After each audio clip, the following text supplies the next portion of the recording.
There were 3 reasons Cheryl Price knew the unconscious stranger behind her apartment building was trouble. First, he was bleeding. Second, the black suit soaking up rainwater beneath him looked more expensive than her car. And third, there was a gun underneath his hand. Cheryl stared at him, then at the gun, then back at him. Every intelligent cell in her body suggested she return upstairs, lock her door, and become somebody who had never decided to take the garbage out at 11:47 on a Tuesday night. Unfortunately, Cheryl had never been particularly talented at minding her own business. She crouched. "Sir?"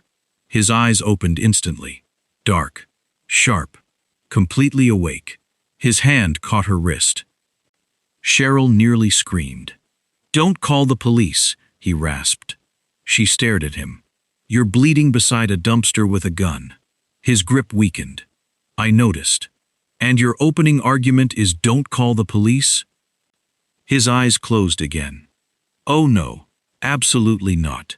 Cheryl slapped his cheek lightly. "You don't get to say something horrifying and then die. That's extremely rude." "Nothing." Rain poured down his face. Cheryl looked toward her apartment window 3 floors above, then at the enormous unconscious man, then at the narrow staircase separating the two. "This," she informed him, grabbing him beneath the arms, "is why normal women get cats." 23 miserable minutes later, 1 broken shoe, 2 newly invented swear words, and an argument with an unconscious man about his unreasonable body weight. Cheryl Price dragged Riccardo De Luca into her tiny apartment. She didn't know his real first name. She didn't know 12 armed men were searching the city for him. And she certainly didn't know that before sunrise, people would die trying to discover where he had gone. All Cheryl knew was that the handsome idiot, bleeding onto her second-hand couch, owed her a new cushion. She would eventually learn that he could afford the entire building. "I need to know, if you found a bleeding stranger with a gun behind your building at midnight, be honest. Would you have called 911, walked away, or dragged him up 3 flights of stairs like Cheryl just did? Comment below. I genuinely want to know how many of you are secretly as reckless as she is. If Cheryl's chaotic energy already has you laughing, hit that like button right now. Subscribe, because this woman is about to accidentally fall in love with the most dangerous man in the city, and she has absolutely no idea yet. Let's get back to the story. The building's back stairwell smelled like wet cardboard and Cheryl's own bad decisions. She'd made it exactly 4 steps up, garbage bag swinging from one hand, when the sound registered. Not quite a groan, not quite nothing. The particular noise a person made when their body had opinions about staying conscious. "Nope," Cheryl told the stairwell, "not doing this." She did it anyway.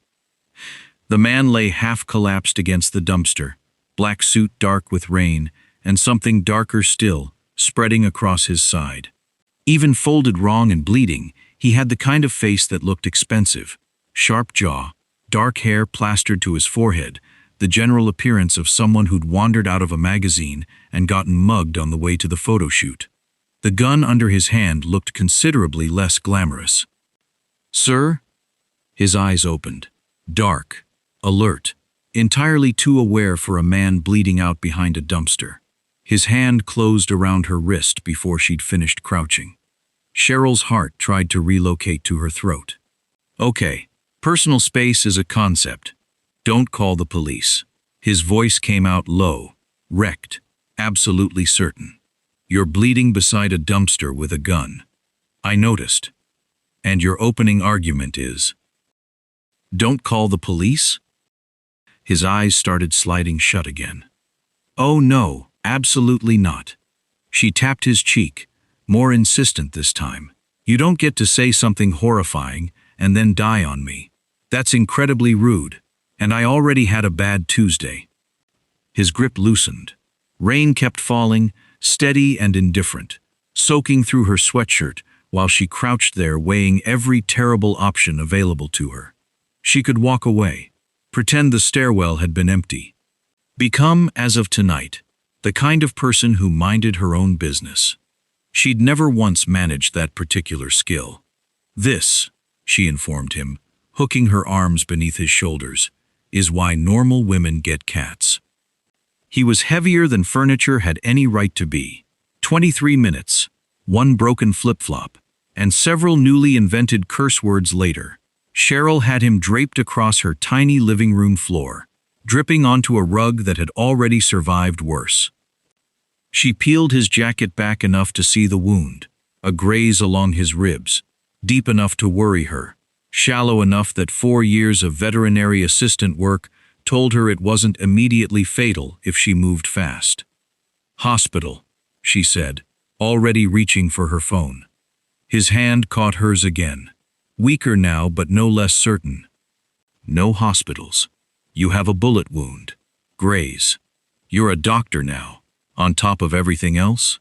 No hospitals," he repeated, dark eyes holding hers with an intensity that should have terrified her and instead, infuriatingly, did not. "Please. Please." Undid her. She'd have argued with almost anything else. Cheryl dug through her first aid kit, better stocked than most, courtesy of a job that regularly involved frightened animals with teeth, and got to work, cleaning and pressing gauze against skin that felt like it belonged to a marble statue somebody had made the terrible mistake of bringing to life. "This is going to need actual stitches eventually," she said, taping the last strip down. "Real ones, from a person with a medical degree." Noted. "What's your name?" A pause, calculated even through pain. "Rick." "Rick," she repeated, unconvinced. "Just Rick? Just Rick. Okay, just Rick. What do you do that ends with you bleeding behind my dumpster?" "Imports." "Sure. Very normal import injury." She sat back on her heels, studying him. "You know what? I don't actually want the details. I've made questionable choices tonight. Let's not compound them with information." She got him onto her couch, second-hand, lumpy, the closest thing to a fainting recovery she could offer, and threw a blanket over him that had definitely seen better decades. Caesar arrived within 90 seconds, drawn by the scent of drama the way cats always were, and settled directly onto Rick's chest with the proprietary weight of a landlord inspecting new tenants. "He doesn't like people," Cheryl said. "Consider yourself special." Rick's eyes were already closed, breathing slow and even, and Cheryl stood there a long moment in her ruined apartment, staring at the stranger bleeding on her couch, wondering exactly which part of her brain had signed off on this. She went to bed telling herself she'd call someone in the morning. A shelter, a clinic, anyone whose job this was supposed to be. She didn't hear him wait until her door clicked shut. Didn't see him open his eyes, sharp and fully alert despite the blood loss, or watch him retrieve a phone from an inner jacket pocket she hadn't thought to search. "I'm alive," he said quietly into it, voice entirely different now, cold, precise, nothing like the man who'd said, "Please." Mateo's voice crackled back, tense with relief. "Where are you?"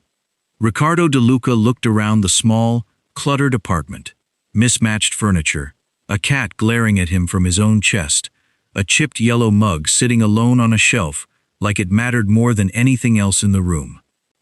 "I have absolutely no idea," he said. Cheryl woke to the sound of her coffee maker being interrogated. "This is broken," a voice announced from the kitchen. "It's instant coffee," she called back, dragging herself upright. "It's supposed to taste like regret." Rick stood at her counter, shirtless, bandaged, holding her ancient coffee tin like it had personally offended his family. Which, Cheryl reflected, staring at the sheer volume of him in her small kitchen, it might have. "This isn't coffee," he said. "This is a war crime." "Wow. Rude, considering you slept on my couch for free. I paid you in blood. That couch cushion is likely unsalvageable." "Fair point, actually." She squinted at him. "You look significantly less dead than last night." "I heal quickly." He set the tin down with the exaggerated care of a man handling evidence. "You should change the bandage soon." I know how bandages work, Rick. It's my actual job. Veterinary work, not human medicine. Blood is blood. You're basically a very large, very ungrateful dog.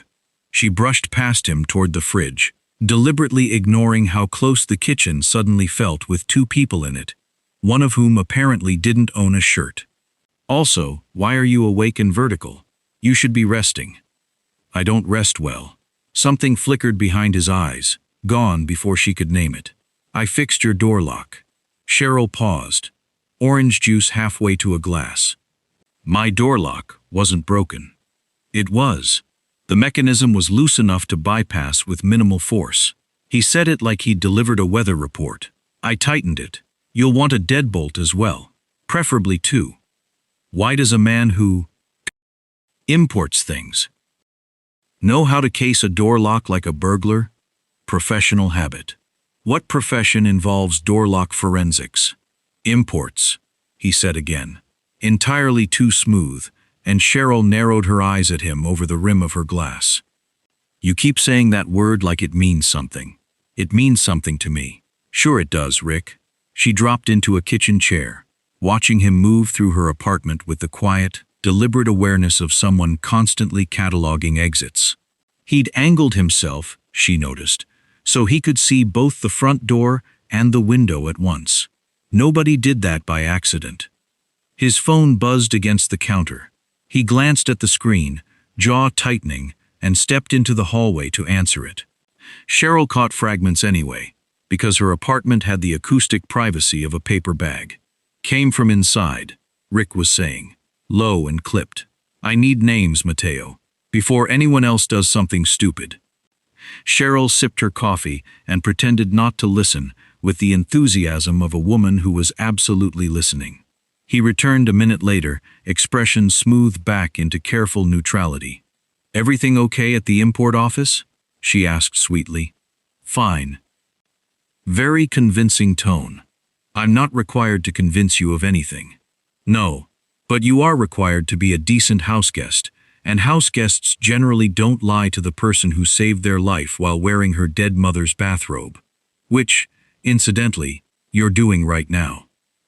Rick looked down at the faded pink robe he'd apparently grabbed off the hook in her bathroom, and for one unguarded second, something like genuine embarrassment crossed his face. Cheryl decided that was the best 5 seconds of her week. I'll need something else to wear, he said stiffly. I'll add it to the list. Right under explain the gun, and stop investigating my apartment like it's a crime scene. What did you actually import? Before all this, she pressed, unable to resist. Give me something. Anything. I promise I won't tell your competitors. Things, Rick said. Wonderful. Very reassuring. Extremely specific. Cheryl set her mug down, studying him properly now. The careful stillness, the way he held himself like a man perpetually listening for a door that shouldn't open. You know what I think, Rick from Imports. I imagine you'll tell me regardless. I think you're either in witness protection or you're something significantly more interesting than a warehouse manager. She grinned despite herself, despite every reasonable instinct telling her this was exactly the wrong direction to lean. And honestly, at this point, I'm too invested not to find out. Outside her window, 3 floors down, a black SUV rolled slowly past the building, windows tinted, engine barely above idle. It circled the block once. Then again, Cheryl didn't notice. Rick did.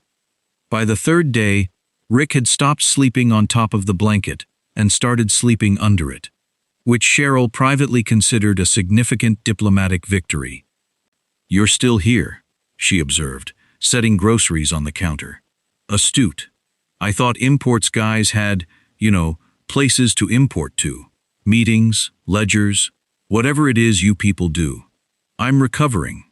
He said it flatly, though something in his tone suggested the real answer was more complicated than a graze wound justified. Sure, recovering. In my apartment, on my couch. She pulled out her wallet, counting bills with a grimace that told him exactly how much groceries had cost against exactly how little she had left. Speaking of which, She'd barely gotten the sentence out before Rick produced an envelope from the jacket he refused to let out of his sight, thick enough that Cheryl's eyebrows shot toward her hairline the moment he opened it. "For the cushion," he said, "and the inconvenience." She stared at the number of bills inside. It wasn't subtle. It wasn't remotely proportional to a couch cushion. Absolutely not. She closed the envelope and pushed it back at him like it had personally insulted her. "It's a fair exchange for—" "It's insane. Nobody pays 4 figures for a cushion, Rick. Not even a fancy one from a store that makes you feel poor just by walking past the window." She crossed her arms. "You want to make it up to me? Wash the dishes. There's a stack in the sink with your name on it. Metaphorically. Since I don't actually know your name." Riccardo De Luca, who had once negotiated shipping contracts worth more than this entire building, stared at a sink full of dishes like she'd asked him to defuse a bomb. "I don't—" He stopped. Started again. "I don't typically do this." "Wash dishes?" "Domestic labor." "Well, Rick, welcome to the world of people who don't have staff." She handed him a sponge with the ceremonial gravity of a knighting. "It's not complicated. Water, soap, elbow grease. Try not to break anything." He broke a plate within 4 minutes. "That's the third one," Cheryl said, though she was laughing now, unable to help it, watching a man who clearly ran something significant fumble through dish soap like it was foreign chemistry. "Your sink has an unreasonable amount of suction. It's a sink, not a black hole." That evening, exhausted from a double shift at the clinic, Cheryl reached for her mother's yellow mug, chipped along the handle, faded from years of coffee and use, the one object in the apartment she'd never once considered replacing, and watched it slip from her tired fingers and shatter against the floor. She didn't move for a full 3 seconds. Then her breath caught, sharp and sudden, and she was on her knees, gathering the pieces with a desperation entirely out of proportion to a $2 mug. "Cheryl, I'm fine." Her voice came out thin. "It's just a mug." Rick crouched beside her without a word, gathering the larger pieces with careful, deliberate hands, and something about his silence. No questions, no forced comfort, just quiet, steady presence. Undid her more than sympathy would have. "It was my mom's," she said finally, once the shaking in her hands had settled. "She's been gone 4 years. I don't know why I still—" "You don't need a reason," Riccardo said quietly. "Grief doesn't require justification." She looked up at him, surprised by the weight in his voice, like he'd learned that particular truth somewhere expensive. Later, after she'd swept the last fragments away and retreated to bed, Riccardo sat alone at her kitchen table with the broken mug's pieces spread before him and something in his chest, quiet, unfamiliar, deeply inconvenient, refused to let the matter rest. He found glue in a drawer and superhuman patience he hadn't required in years. They ate cheap Chinese takeout on her living room floor that night. Cartons scattered between them, Caesar wedged possessively against Rick's leg, despite the cat's professed hatred of humanity. "You're better at chopsticks than I expected," Cheryl said. "Low expectations, clearly. You're a man who broke 3 plates washing dishes. That sink was defective. The sink is fine, Rick." She was grinning now, warmth spreading through her chest, that had nothing to do with the food. "Admit you're just bad at ordinary things." "I'm bad at ordinary things," he admitted, and something in the honesty of it, delivered so plainly, made her laugh outright.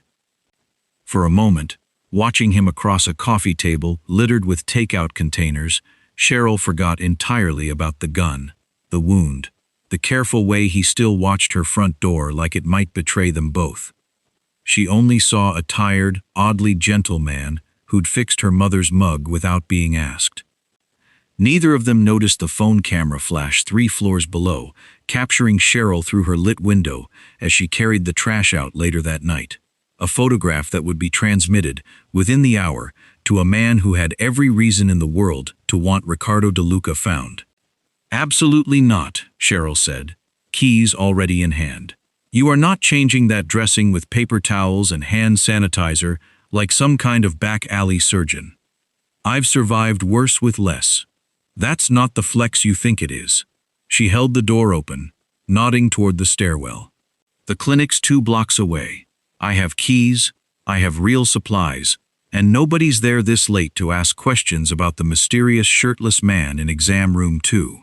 Riccardo followed, mostly because arguing with Cheryl Price had proven, over 3 days, to be a significantly worse use of his energy than simply complying.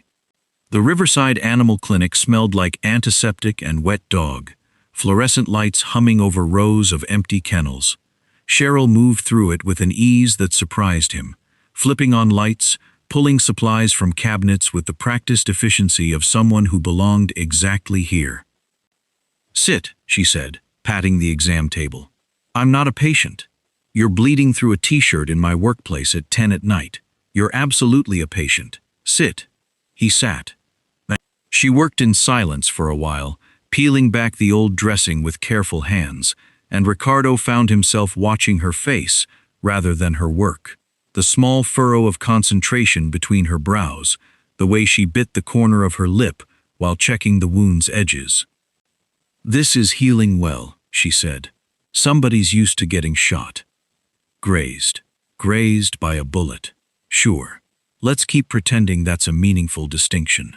She taped fresh gauze into place.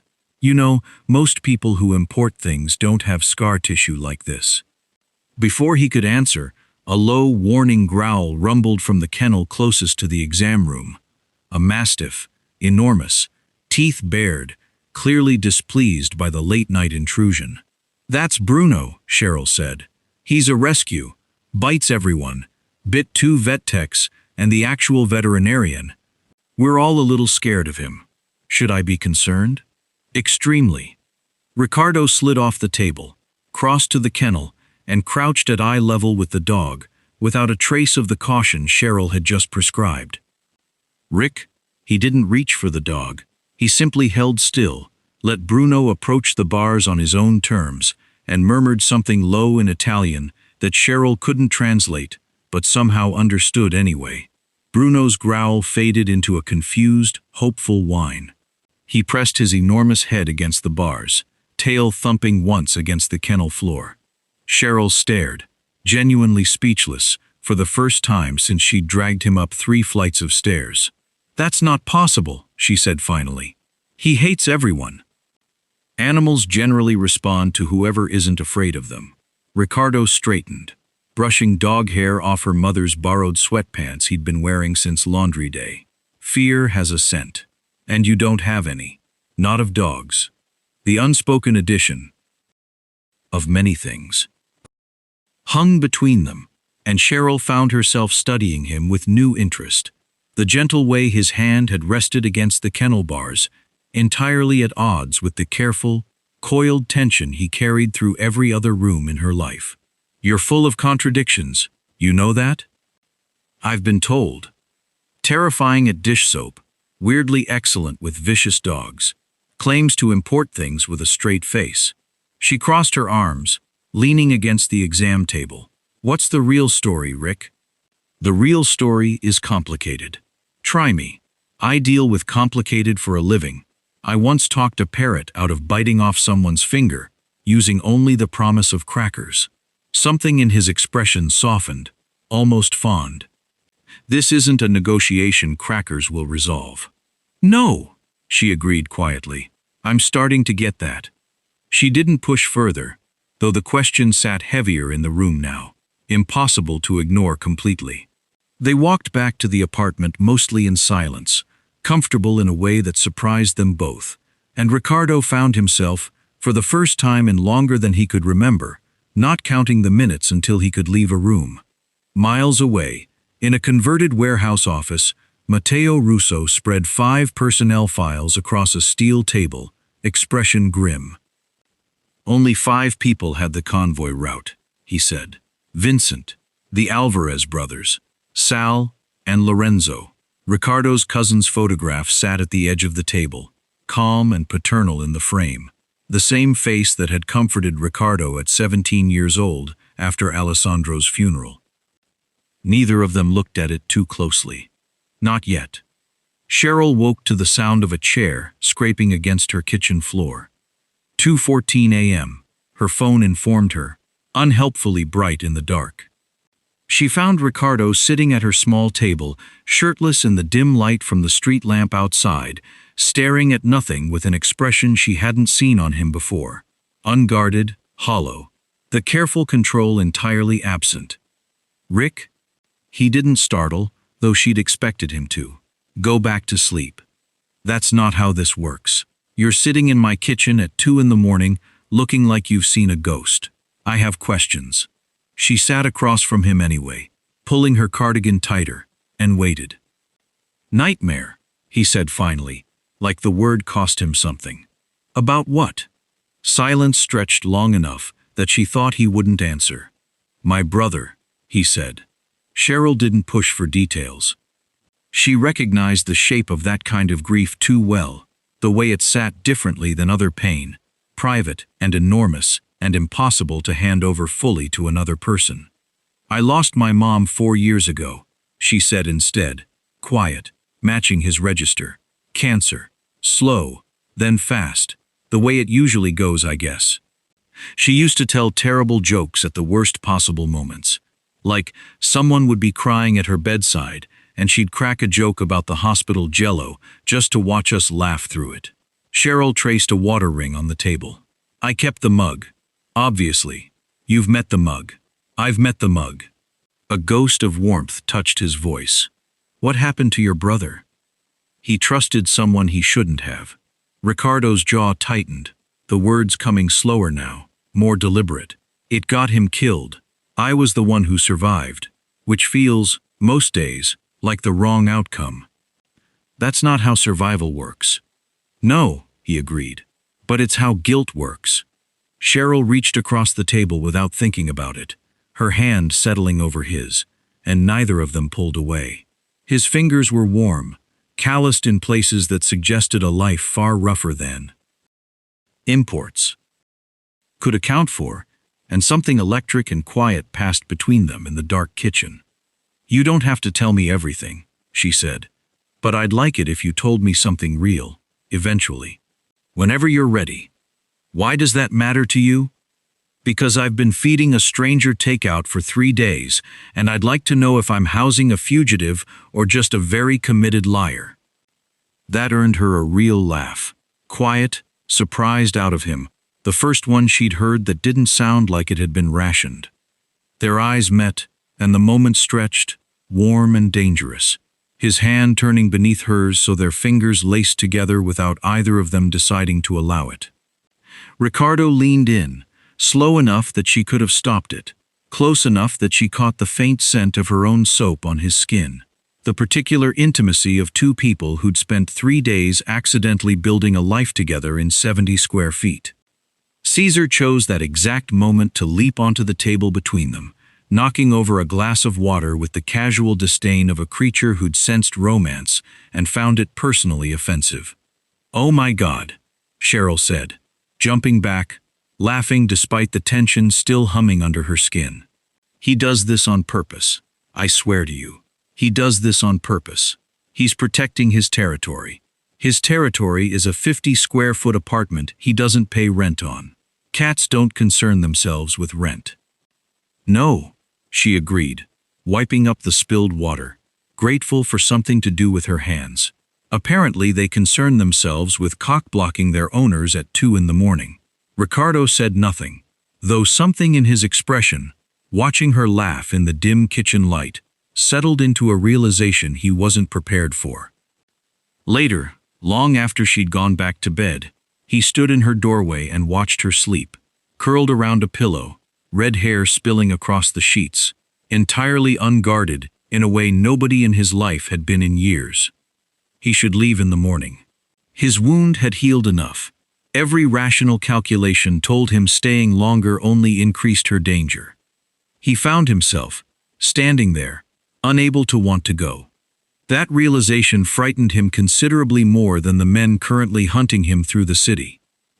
You're leaving tomorrow, Cheryl said, not quite a question, stirring a pot of pasta sauce that had already burned twice under his supervision.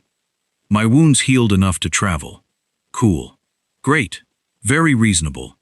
She stabbed at the sauce with more force than necessary. You know, for a guy who claims to import things, you've been remarkably useless in this kitchen for 3 days. I've been recovering from a gunshot wound. Hayes. You keep saying it like it matters. It matters to me. She rolled her eyes, though the corner of her mouth twitched upward despite herself. The sauce, against both their expectations, hadn't actually burned this time. A small miracle Riccardo had contributed to, mostly by staying far away from the stove. They ate on the living room floor again, the way they had the first night, some quiet tradition established without either of them naming it.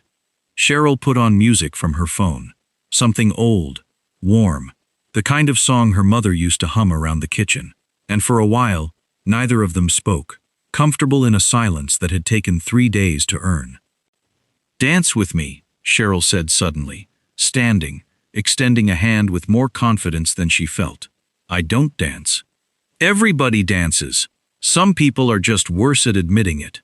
He took her hand anyway. They moved slowly around her cramped living room, narrowly avoiding the coffee table, Caesar watching from the windowsill with an expression of profound feline disapproval.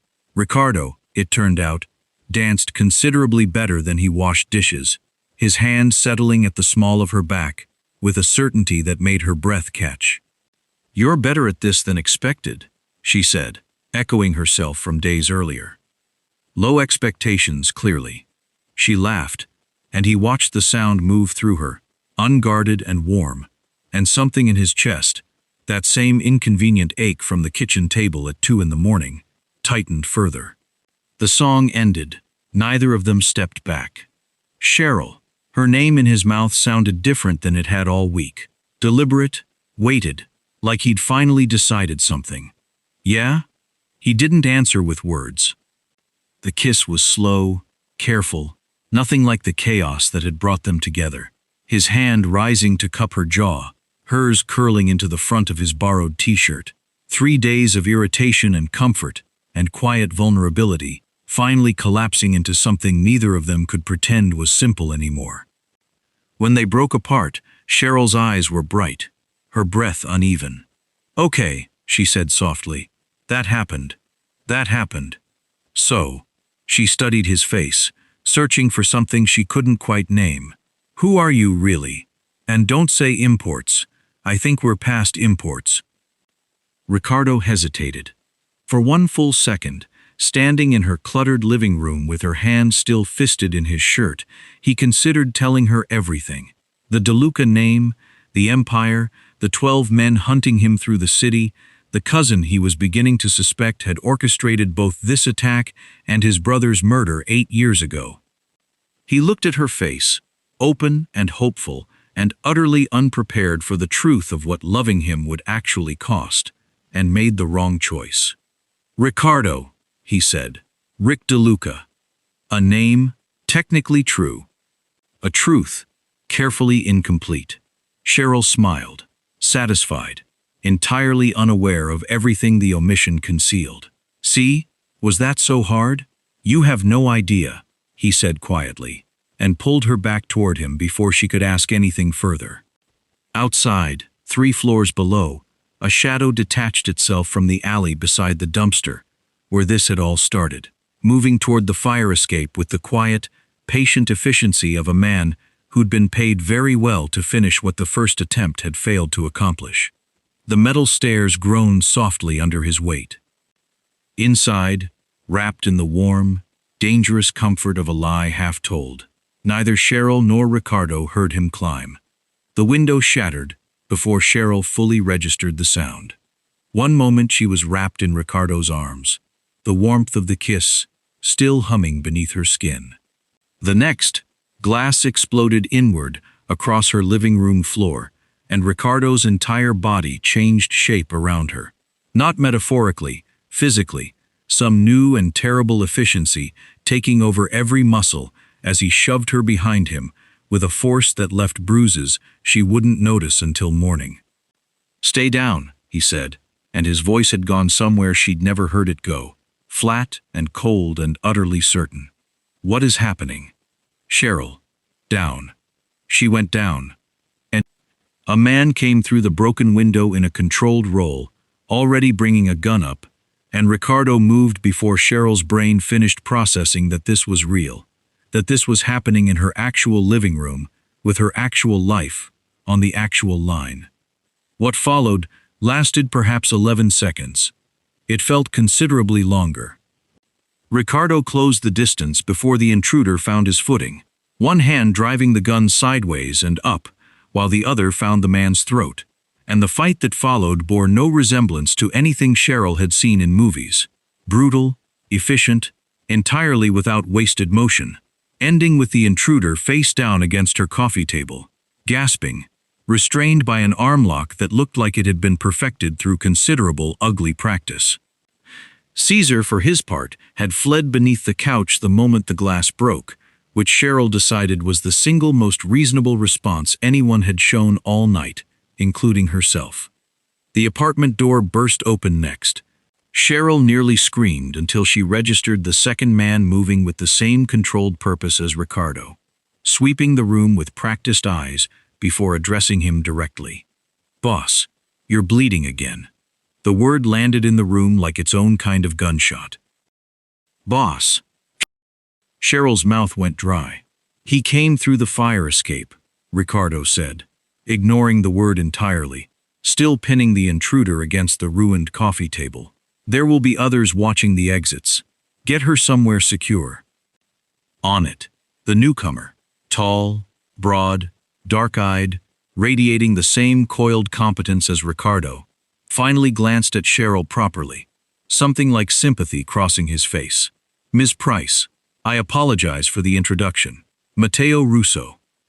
Cheryl stared between the two men, the shattered window, the restrained intruder still groaning against her coffee table, and felt the entire structure of the last 3 days rearrange itself violently in her mind.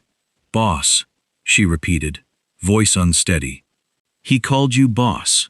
Riccardo didn't answer immediately, too busy securing the intruder's hands with a zip tie produced from God knew where. "Rick." Her voice cracked slightly on the name now, hollow, wrong in her mouth. "Why did he call you boss?" Riccardo finally looked at her, and whatever composure he'd maintained through 3 days of lying about imports and coffee makers and door locks, finally, fully cracked. "Cheryl, you're not an importer." It wasn't a question anymore. The pieces were assembling themselves too fast to stop. The wound he wouldn't explain, the door lock instincts, the gun, the way he'd watched every exit in her apartment since the moment he arrived. "You're not just Rick from imports, are you?" "No," he admitted quietly. "Then who are you?" Matteo wisely said nothing, dragging the restrained intruder toward the door with the efficiency of a man who very much did not want to be present for whatever happened next. "My name is Riccardo De Luca," he said, each word deliberate, careful, like he was diffusing something that might still explode. "I run an organization most people would call Mafia." Cheryl said it for him, flat, disbelieving. "Your Mafia?" "Yes." "Actual Mafia?" "Yes." "As opposed to, I don't know, recreational Mafia? A hobbyist? A guy who does Mafia cosplay on weekends?" Riccardo stared at her, clearly uncertain what to do with the deflection. And Cheryl realized, distantly, that she was doing the thing she always did, making jokes because the alternative was falling apart entirely. "I'm processing," she said. "Cheryl. No, seriously, give me a second. I fed you soup. I let you borrow my dead mother's bathrobe. I taught you how to wash dishes." Her voice rose, cracking now with something closer to hurt than humor. "I kissed you 20 minutes ago, and this entire time you were, what, hiding from the actual Mafia? Or hiding as the actual Mafia? I need a flowchart." "Both," Riccardo said quietly. "It's complicated. You lied to me. I protected you." "No." Cheryl's voice steadied into something sharper now, something that cut through the shock. You lied to me. Those aren't synonyms, Rick. Riccardo, whoever you are. He didn't argue further, because there wasn't an argument that survived that particular truth, and outside her shattered window, more shadows were already moving through the alley below, drawn by a struggle that had made considerably more noise than any of them had planned for. The De Luca estate looked like something built specifically to remind Cheryl how far outside her depth she'd wandered. Wrought iron gates, a driveway longer than her entire block. Armed men stationed at intervals so casual they might have been landscaping, if landscaping occasionally carried automatic weapons. "This is insane," she muttered, climbing out of the SUV with Caesar's carrier clutched against her chest like a shield. "This is actually insane. I want that on record." "Noted," Riccardo said, though his attention remained fixed on the perimeter, scanning it the way he'd scanned every room in her apartment for 3 days. Except now she understood exactly why. Her assigned bedroom was larger than her entire apartment, complete with a bathroom that had more marble than her clinic's entire waiting room. Cheryl set Caesar's carrier down, opened the door, and watched him march directly to an antique armchair that probably cost more than her car, claiming it with the immediate, territorial confidence of a creature who recognized quality when he saw it. "He's going to destroy that chair," she said. "I'm aware." "You're not going to stop him?" "I've learned not to argue with your cat about furniture." Something almost like humor touched Riccardo's voice, though the warmth of the last 3 days had gone brittle now. Careful, both of them navigating a new distance, neither wanted to name aloud. A member of the household staff appeared with coffee, actual espresso, from a machine so elaborate it looked capable of powered flight, and Cheryl stared at it with deep suspicion. "Where's your regular coffee? The bad kind. Instant." "We don't keep instant coffee," Riccardo said, as though she'd asked for something exotic. "Of course you don't," she sighed, dropping onto a couch so plush it nearly swallowed her whole. "Rick, where do you keep normal cereal?" The entire room went silent. A member of staff near the doorway actually paused mid-step, visibly recalibrating. "Stop calling me Rick," Riccardo said, low, though something in his eyes suggested he didn't entirely mean it. "No. I have a name. You have several names, apparently, and a title, and an armed security detail, and a house that could survive a small war. Rick is the only part of you I actually trusted, so I'm keeping it." She crossed her arms. "Cereal. Now I'm emotionally compromised and I require carbohydrates." Matteo, passing through the room with a stack of files, made a sound that might have been a poorly concealed laugh. "Something funny, Matteo?" Riccardo asked, without turning. "Absolutely not, boss." He didn't quite manage to wipe the smile off his face before disappearing down the hallway, leaving Riccardo alone with a woman who had somehow, in the space of one sentence, made an entire household of hardened criminals nervous. Later, alone in the enormous bedroom with Caesar snoring on the ruined armchair, Cheryl sat by the window staring out at grounds too vast and too silent, and felt the anger she'd been holding since the shattered glass finally settle into something heavier, sadder. She'd fallen for a man who didn't exist. Rick from Imports. Awkward with dishes, gentle with terrified dogs, capable of sitting with his own grief at 2 a.m. without performing it for her benefit, had been, at best, half a person, a costume worn by someone infinitely more dangerous. She didn't know yet which parts had been real. That uncertainty hurt worse than the lie itself. Cheryl found him 3 days later in what the staff called the business wing, a part of the mansion she'd been carefully steered away from until curiosity finally won out over caution. Through a half-open door, she watched Riccardo De Luca conduct an entirely different life than the one she'd glimpsed in her cramped apartment kitchen. 2 men stood before his desk, heads bowed slightly, voices low, with the particular deference reserved for people who could end careers, or worse, with a single sentence. "The shipment delay costs us nothing if it's handled quietly," Riccardo was saying, voice flat, controlled, utterly unlike the man who'd fumbled through dish soap and burned pasta sauce. Handle it quietly. She waited until the men left before stepping inside. You're different here, she said, without preamble. I'm the same person. No, you're not. That man in my kitchen apologized for breaking a plate. This man just told someone to handle something in a tone that made my skin crawl. She crossed her arms, refusing to be intimidated by the desk, the suit, the sudden formality radiating off him like heat.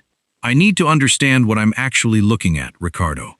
Not the coffee-hating houseguest. This, all of it.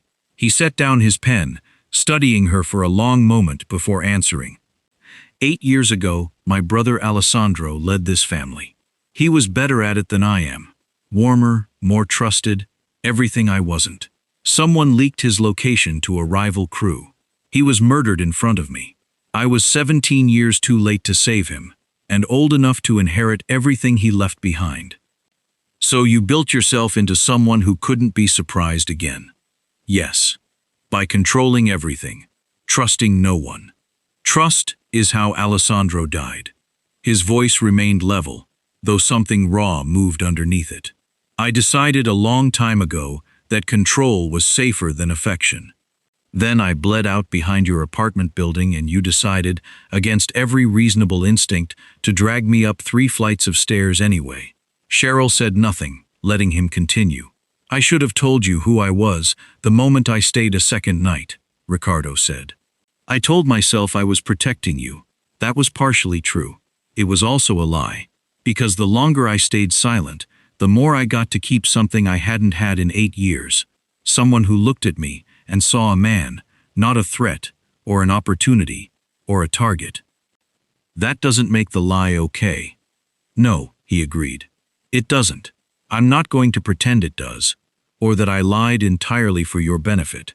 I lied because I wanted to keep you, and I was afraid the truth would cost me that before I'd even understood what I was losing. The honesty of it, no excuses dressed as apology, no attempt to soften what he'd done, settled something in Cheryl's chest that anger alone hadn't been able to touch. I still need time, she said quietly. I know. And I still think you're terrifying in this room. I am terrifying in this room. He met her eyes steadily. I won't pretend otherwise. That's the truth you deserved from the beginning. She turned to leave, processing, unwilling to let him see how much the honesty had moved her, when something on his desk caught her attention. A photograph, half buried under paperwork, of the man restrained in her apartment 3 nights earlier. Wait! She stepped closer, frowning at a detail she hadn't noticed until now. A faint chemical residue staining the man's sleeve in the photo. Pale blue, unmistakable. That's medication residue. Veterinary-grade antibiotic powder. We use the exact same brand at the clinic. Riccardo's expression sharpened. You're certain? I've handled that powder 100 times. It stains exactly like that. Cheryl leaned over the desk, something clicking into place. Whoever hired him has access to veterinary or agricultural supply distribution. That's not exactly a common connection. Riccardo went very still, his mind already moving toward a name he desperately didn't want to consider. A name that, until this moment, had never once appeared on Matteo's list of suspects, because nobody had thought to look at a distribution warehouse Lorenzo De Luca had quietly owned for over a decade. It doesn't mean anything, Riccardo said, though the flatness in his voice suggested he was trying to convince himself more than Matteo. The warehouse has been under Lorenzo's name for 11 years. Matteo laid the property records across the desk, alongside financial statements Cheryl only half understood, but recognized the shape of. Numbers moved carefully, quietly, the way people moved money they didn't want found. Veterinary and agricultural distribution. Legitimate business on paper. But the shipping manifests don't match the actual inventory movement. Lorenzo has run this family's finances since before Alessandro died.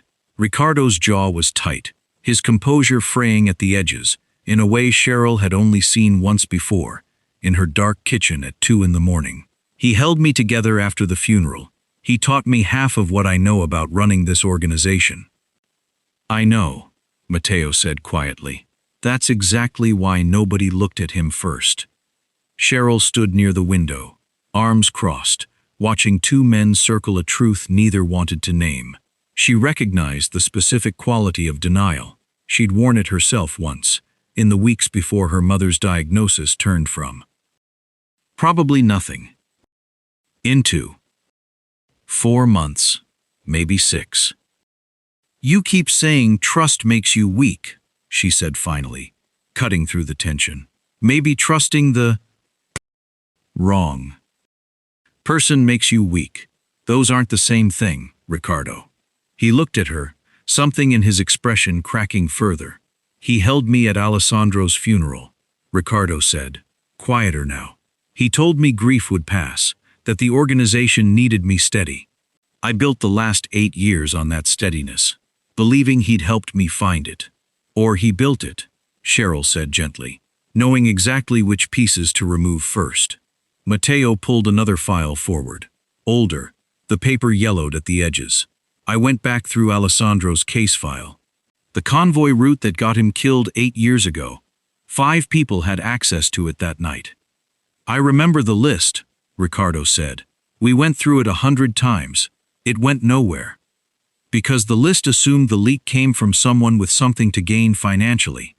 Lorenzo didn't need money 8 years ago. He needed Alessandro gone, before Alessandro found out he'd been selling information to the Moretti family for 2 years prior. The room went very still. Alessandro found the discrepancy 3 days before he died. Matteo continued. It's in his private notes. He was going to confront Lorenzo the following week. Riccardo's hands had gone white-knuckled against the desk. You're telling me my cousin killed my brother. I'm telling you the timeline fits in a way it never has before. Cheryl watched something in Riccardo break quietly, invisibly. The kind of fracture that didn't show on the surface, but changed everything underneath. She crossed the room without deciding to, her hand settling against his arm. You don't have to believe it all at once, she said, but you have to look at it. All of it. Because if it's true, and you keep protecting him out of loyalty to who he used to be, he'll do it again, Riccardo finished, voice hollow. To me, this time. Matteo's phone buzzed. He read the message, and his face changed in a way that made Cheryl's stomach drop before he'd said a single word. Lorenzo knows we've been asking questions about the warehouse, Matteo said. One of the property clerks reported the inquiry directly to him 3 hours ago. Then he knows we're close, Riccardo said. He knows. She's close. Matteo's eyes flicked toward Cheryl. She's the one who identified the medication residue. If Lorenzo's smart enough to have survived 8 years undetected, he's smart enough to know exactly who connected the dots. Riccardo's expression shifted instantly into the cold, controlled version Cheryl had first seen the night of the shattered window. Where is she staying tonight? He said. Not a question. A command already halfway toward execution. Riccardo. Non-negotiable, he said, turning to her with an intensity that brooked no argument. You don't leave this estate.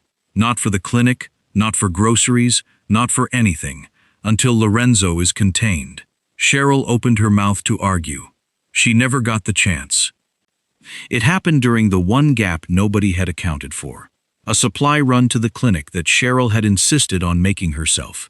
Because Bruno the Mastiff needed his afternoon medication, and she refused to let a frightened dog suffer because her life had temporarily become a mob movie. 2 guards flanked her the entire drive. She'd almost felt safe. Almost. The van that clipped their SUV at the intersection looked accidental until it wasn't. 3 men out before her security detail could react. A struggle that ended too fast, too clean, with a cloth pressed over her mouth that smelled sharp and chemical, and pulled her under before she could scream Riccardo's name the way some desperate part of her wanted to. She woke zip-tied to a metal chair in a warehouse that smelled unmistakably of antiseptic powder and old cardboard. Ah, said a voice, warm and paternal, entirely at odds with her current predicament. She's awake." Lorenzo De Luca looked exactly like a beloved uncle should. Silver at the temples, kind eyes, the kind of face that made you want to trust him with your car keys. Cheryl understood immediately why nobody had suspected him for 8 years. "You know," she said, testing the zip ties with a discretion she hoped looked less obvious than it felt. "For a family business, you people have a truly alarming rate of kidnapping. Has anyone considered team-building exercises instead?" Lorenzo's mouth curved, genuinely amused despite himself. "Riccardo said you talked when frightened. I talk when I breathe. Fear's just a bonus feature. You're not what I expected." He pulled a chair opposite her, sitting with unhurried ease, a man entirely confident in his own control of the room. "A veterinary assistant. No money, no family connections, no reason at all to matter to my cousin. And yet here you are, dismantling 8 years of careful work with a jar of antibiotic powder. Glad my hobby's working out for me." Her voice came out steadier than her pulse, adrenaline sharpening every sense in her body. "So what's the plan here? Threaten me until Riccardo does something stupid?" "The plan," Lorenzo said, "was always simple. Alessandro discovered what I'd built outside the family's knowledge. I removed him before he could destroy it. Riccardo has spent 8 years being exactly the kind of leader Alessandro never would have allowed me to remain.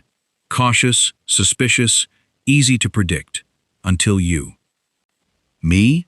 You made him careless, warm, human, in ways that make him unpredictable, which makes him dangerous to everyone who depends on his predictability, myself included." Lorenzo leaned forward, and the warmth in his eyes cooled into something far more honest. "You should know, before this ends, that loving Riccardo De Luca is not a kindness you're doing yourself. Everyone he's ever loved has died for it. Alessandro trusted the wrong people because he'd grown soft. Riccardo will do exactly the same, and you'll be the reason." The words landed harder than Cheryl wanted to admit, striking directly at the fear she'd carried since her mother's funeral, the one she'd never said aloud to anyone. That loving people made you a liability to their survival. That caring too much always ended in loss. She swallowed it down, refused to let it show. "That's a very dramatic speech for a guy who's about to lose everything," she said instead. "You know he's already found the warehouse records. He's already talked to Matteo. This isn't some brilliant secret plan, Lorenzo. This is you panicking and grabbing the nearest hostage because your empire's collapsing." Something flickered in his composed expression, the first genuine crack she'd seen. "You're going to tell me exactly where the primary transfer records are kept," Lorenzo said, voice hardening. "And then, Miss Price, we're going to discuss how this ends." Cheryl thought of Riccardo's face in her kitchen at 2 in the morning, quiet and unguarded. Telling her grief didn't require justification. She thought of her mother's mug, glued back together with more patience than a man like this could ever understand. "I have absolutely no idea where anything is kept," she said. "I'm a veterinary assistant, Lorenzo.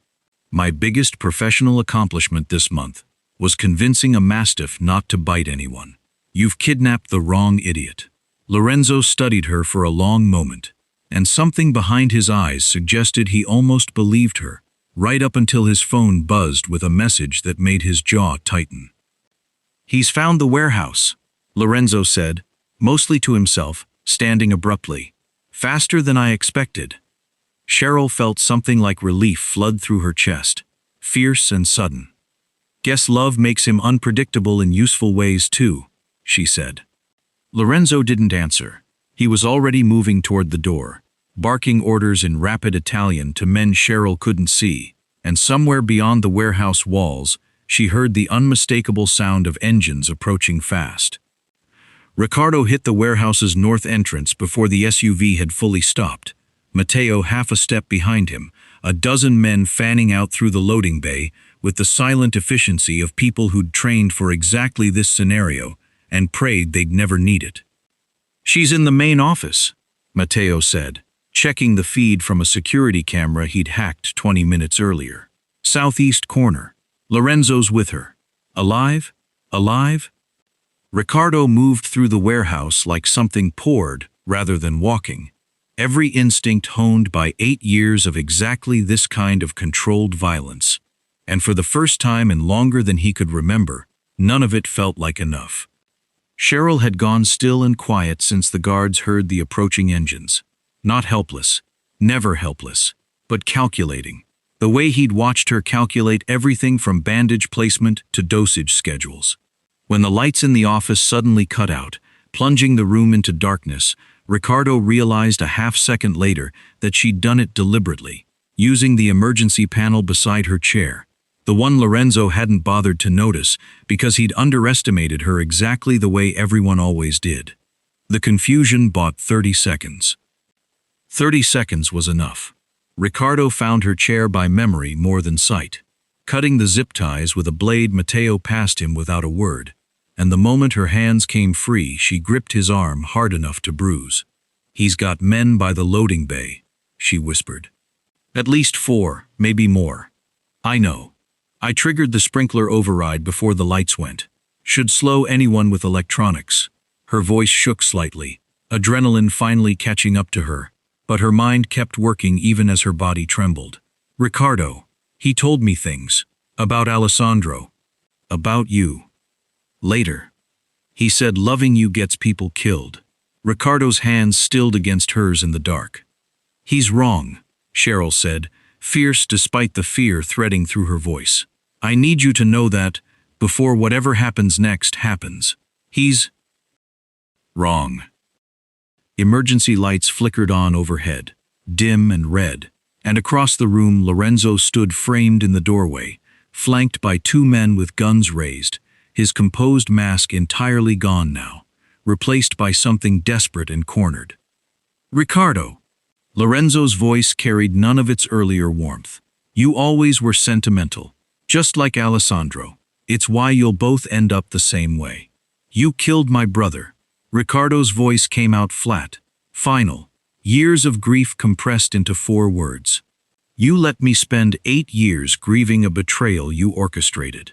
I did what the family needed. Alessandro was going to unravel everything I'd built to protect us. You're doing the same thing now, letting this woman make you weak, make you careless. Protecting someone isn't weakness." Riccardo stepped forward, placing himself fully between Cheryl and the guns without hesitation, without calculation, an instinct that had nothing to do with strategy, and everything to do with a truth he'd finally, fully accepted. "You'll get her killed, just like Alessandro, if you keep this up." "No," Riccardo said, and something in his voice had changed completely. Steady, certain, free of the cold control that had defined him for 8 years. "I finally understand the difference between them. Alessandro trusted you. I know exactly what you are." Matteo's men flooded the room from the loading bay entrance, and the confrontation that followed lasted only moments. Lorenzo's men, outnumbered and unprepared for reinforcements they hadn't anticipated, surrendering or falling within seconds. Lorenzo alone remained standing when it ended, gun lowered, expression collapsed into something old and defeated. "I raised you after your father died," he said quietly. "I held you together after Alessandro's funeral." "You held me together," Riccardo said, "so you could control what I became. That's not family, Lorenzo. That's ownership." He didn't kill him.